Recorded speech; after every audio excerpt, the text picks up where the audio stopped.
In the last section we looked at the derivative as a function. Now we're going to check out some shortcuts for calculating these derivatives, or our differentiation rules. Our first rule, the derivative of a constant function. If our function has the constant value f of x is equal to c, then the derivative of f of x is going to equal 0. And this should happen any time the function equals a constant. To prove this, we'll take the definition of a derivative, the limit as h goes to 0, but I'm concerned with what the output of f of x plus h and the output of f of x is. Well, if the function f of x is equal to c, then I know the output on the second half of the numerator will be c. It might be confusing what would be the output for f of x plus h, so let me go to a table of values and just check out what a couple outputs would be. If I plug a -2 into the function, we get c. And if I plug a 0 in for x, the output will still be c. And if we plug in a 1, the output will be c, and a 5 will give the same output c. And we know that f of x is equal to c. Then also, if x plus h is the input, the output will still be the constant c, because there's no x in the function to alter the c. Then if f of x plus h is also equal to c, we get that the derivative is equal to the limit as h goes to 0 of 0 over h. So the derivative of f of x is equal to the limit as h goes to 0 of 0. And there's no h to plug the 0 into, so if we take the limit as h goes to 0, we still have the value 0. So the derivative of any constant c will equal 0. Let's do a couple examples concerning constants. The derivative of 10 would equal 0. Also, the derivative of y equals -5, our derivative is going to equal 0. And f prime of x, f of x equals 2/3, f prime of x would then equal 0. The derivative of a constant is 0. The next shortcut we want to look at is the power rule. This is valid for all real numbers n. This is probably the most commonly used rule in the entire calculus course. If f of x is equal to x to the n, and n is a real number, then the derivative of f of x is equal to n times x to the n minus 1 power. I think it's best to just see some examples of this. Example 2a, let's take the derivative of x to the 5th. This will equal 5 times x to the 5 minus 1 power, or 5x to the 4th. Next, example 2b, we'll bring the exponent down to the front times the x, get 3 over 4x minus 1 equals 3 over 4 x to the -1/4. Now I hate to leave that with a negative exponent, so let's rewrite it like this. 3 over 4 in the denominator, we're going to move the x to the denominator, and when we do, we'll make the exponent positive. Also, with that fractional exponent, we could rewrite that as a radical, 3 over 4 cube root of x.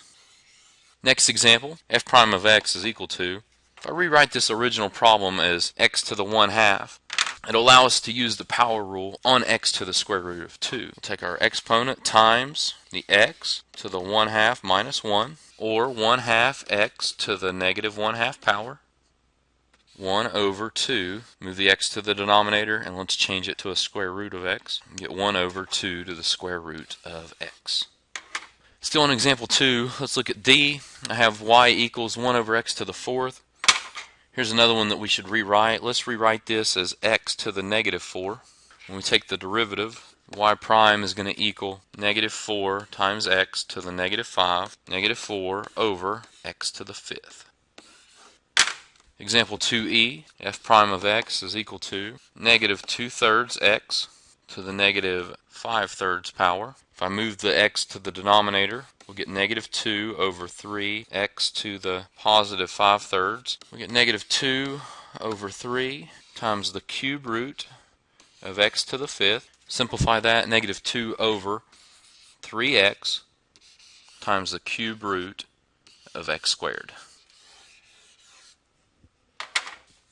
Okay, the next shortcut we want to look at is the constant multiple rule. This is whenever we have a constant times a function. When we have this case, a function is multiplied by a constant. Its derivative then will also be multiplied by the same constant. Let's try a few examples. We have a constant 3 times x to the fifth. To take the derivative, we'll have 3 times 5x to the fourth, or 15x to the fourth. Take the constant times the derivative. Okay, the next derivative, we'll take the constant 8 times the derivative of x to the 3/4. 3 over 4 times 8, x to the negative 1/4. 3 over 4 times 8 would be 6x to the negative 1/4. 6 over the fourth root of x.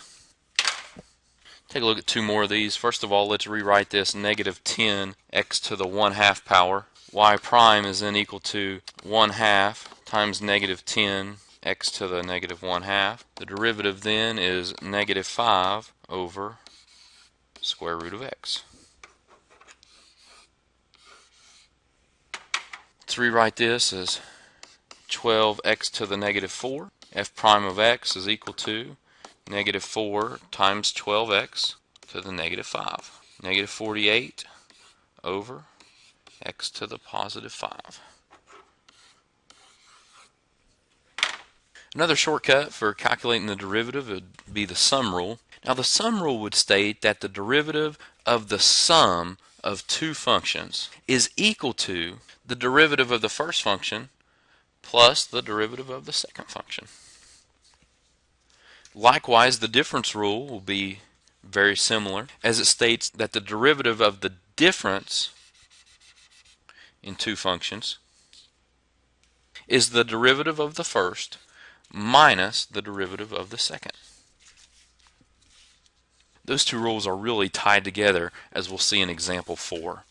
Differentiate the following. F prime of x is equal to, okay, using the power rule, we'll do 3 times 2 is 6, and 3 minus 1 is 2, plus 10x to the 0 is equal to 6x squared plus 10 times 1, or just plus 10.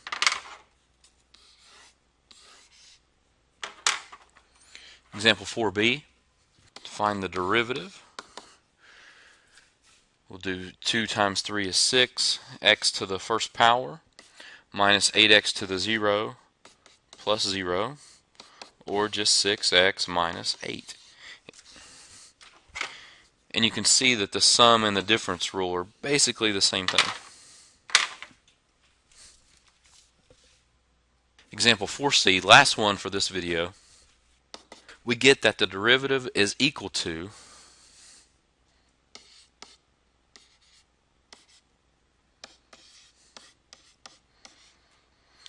4 over 2 times x to the third minus 10 over 4 times x to the first. This really needs simplified, so let's go with 2x cubed minus 5 over 2x.